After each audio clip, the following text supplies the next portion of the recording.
Hi, I'm Emily Porter. I'm the Director of Education at Osprey Wild's Environmental Learning Center, and I'm here to do some nature journaling with you. I love nature journaling because I'm super curious about all of the things that live in my backyard or in my neighborhood or things that I find out on hikes in the woods. And nature journaling really gives me an opportunity to stop and spend some time really looking at the things that I find in the outdoors, and gives me the chance to make something that I can then look back at and be proud of.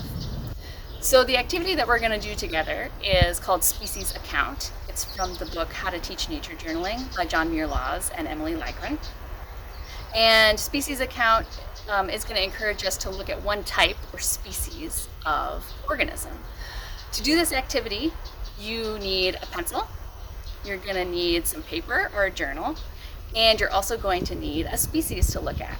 This species could be a plant. I'm going to be looking at these flowers, but you could use a tree or some grasses or a house plant that you have. You could also use an animal, as long as it's an animal that's not going to run away from you too quickly. So think about maybe you could catch a small insect and keep it in a cup for a few minutes, or look at a spider in its web, or something larger that you could observe from a distance, like a bird or maybe even a deer. So take a minute to pause the video, collect the things that you need, and when you have those things, we'll come back and we'll do the activity. The activity Species Account encourages us to spend time focusing on a single species of organism, and we can really learn a lot when we take time to focus on one type of living thing. So when you're making your journal entry, don't focus too hard on making a really pretty picture. You want to use a combination of pictures, words, and numbers to record as many observations as you can, and it's okay to rely on the things that are more comfortable for you. When you're recording your observations, make sure you're making really detailed observations. So for example, I don't want to just say that my flower here is orange. I also want to include the other kinds of colors that I can see in there, like the darker reds and the yellows and the striping, to get as an accurate portrayal of my organism as possible. You also want to avoid making assumptions or explanations. Sometimes when I see something about an organism, I write down an assumption I have. Like if there were holes in my petal, I might say it was eaten away by bugs, but I don't necessarily know that that's true. I want to make sure I'm only recording what I can actually observe, like there are holes in the petals. You also want to consider other things that you can observe about your organism besides its physical appearance. Take a second to pause the video and discuss what sorts of things could you talk about with your organism that go beyond the way that it looks. So some things that you could choose to observe or write about might be its physical location, the living things that are around it. If it's an animal, you could record its behavior, or you could even include a little map to show others where you found the organism. The last thing that you should think about doing is drawing a little question mark next to your page and just writing down any questions that come up for you as you do your work. As you're going through your observations, you can use the frame "I notice," "I wonder," and "it reminds me of" to help you make those observations.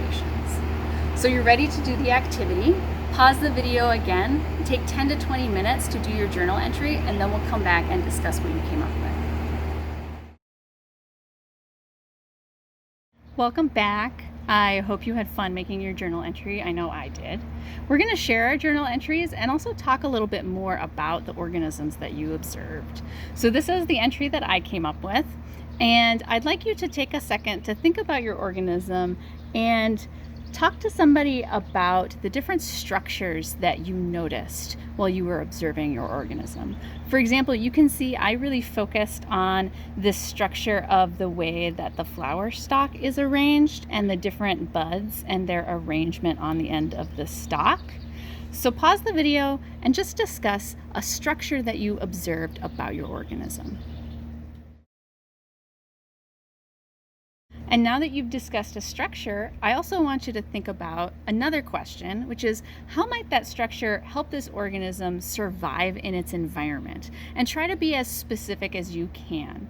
So when I'm thinking about the structure that I observed, I might make some educated guesses about the way that the buds are organized because it looks like they're kind of blooming at different times. So for example, it might help it bloom longer and therefore have more time to get pollinated. So one more time, pause your video and discuss a little bit how your structure might help your organism survive in its environment.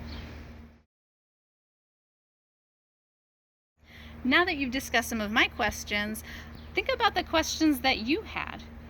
What questions came up for you about your organism, and how could you figure out the answers to those questions? I really encourage you to do a little bit more research on your own about your organism because you never know what you might be able to find out. And the last thing that I want to ask you about is what about journaling really helped you to learn? And I do want you to discuss this with somebody as well. For me, drawing the organism often really helps me to learn a lot about it because drawing forces me to focus on little details that I might miss otherwise. So also think about what about making the journal entry itself helped you to learn about the organism.